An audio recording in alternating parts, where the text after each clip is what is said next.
I want you to imagine this. The race is about to start. You grip the steering wheel of your bright red race car. You rev the engine again and your excitement rises as you see all the other race cars lined up. Gun fires and you're off. And as you near the turn, you pump the brakes. But nothing happens. Panic instantly rises as you see the other cars beginning to brake to make the turn. But you're having trouble controlling your car around the turn. You're trying, but your brakes just aren't powerful enough for your car and you slide off the racetrack. This is what it's like for people with ADHD. Like Dr. Edward Hallowell describes, it's like having a Ferrari brain with bicycle brakes. The brain is wired in a way where self-control and regulation are truly more difficult. Those race car brains need great mechanics to strengthen and rebuild those brakes so they're a better match. And that's what we're going to focus on in this video. How parents can be great mechanics and use a few big ideas to better help kids with ADHD at home. So my first big idea of how to help kids with ADHD at home is to understand and manage your expectations. Do your best to fully understand the child's specific ADHD symptoms and how they affect their life at school, at home, with friends.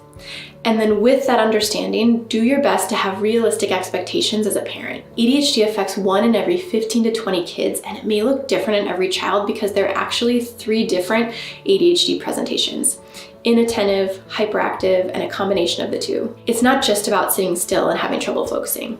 People with ADHD have brains that work differently and genuinely have a harder time with self-regulation and self-control, whether that's with things they say or do, or with emotions, or working toward a goal and ignoring distractions. Knowing which behaviors for that specific child are really driven by that race car ADHD brain will help you know what to work on to strengthen those brakes. Continually remind yourself of the behaviors that are really driven by a brain that works differently. This will help you have more accurate expectations, give you more perspective, more empathy, and help you manage your own frustrations with ADHD. The second big idea of how to help kids with ADHD at home is to take care of yourself first. Parents of kids with ADHD will get frustrated with the ADHD a lot.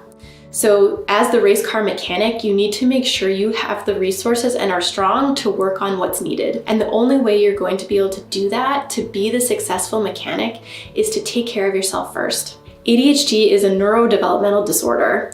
It's generally not something kids will outgrow, although they can learn to manage their symptoms better over time. And it is so hard to help a child who's having long-term struggles when you're having them too. Think about playing the long game. You are in this for the long haul.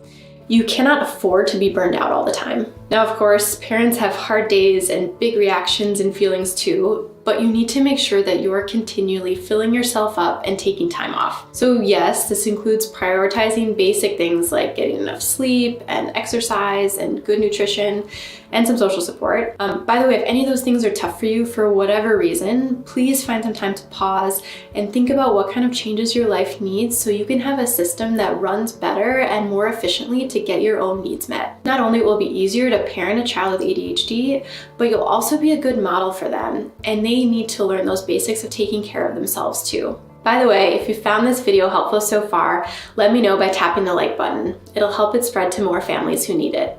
And back to the idea of taking care of yourself first. It isn't only about these basic things of healthy eating and sleep and exercise. It's also about figuring out which parts of the ADHD are hardest or most frustrating as a parent, and creating a specific plan for how you can approach those in a better way. Like if you're a parent that gets easily overstimulated by noise, like me, use a timer for a talkative kid where they hold their questions or things they want to tell you for 5 minutes.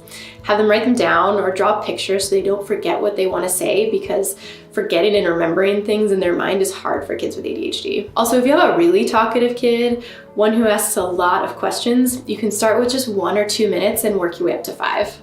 Or for example, if you have a kid who has a lot of energy, so they climb or jump on things that aren't the safest and that spikes your anxiety, create a safer space in your home where you don't have to intervene. Hopper balls or mini trampolines can be great small indoor items, or swings or bikes or scooters can be great for outside. I'll put a link in the description to a few of my favorite items for getting energy out. So after you've begun to manage your expectations and have some good systems in place for yourself, another big idea of how to help kids with ADHD at home is to focus on the positive. Now, I don't mean build them up with positive stuff in a fluffy unicorns and rainbows kind of way. I'm talking about the stuff that's going well, the child's specific strengths and interests. Focusing on the positive is really important, especially for kids with ADHD, and I felt it deserves more attention on its own. So to see exactly what I mean and how to put this big idea into practice, check out the next video below. It'll give you specific examples of what to say and how to use your child's interests and strengths in a way that's helpful for their ADHD. And if you found this video helpful, tap the like button and subscribe. It'll help it spread to more families who need it. See you in the next video.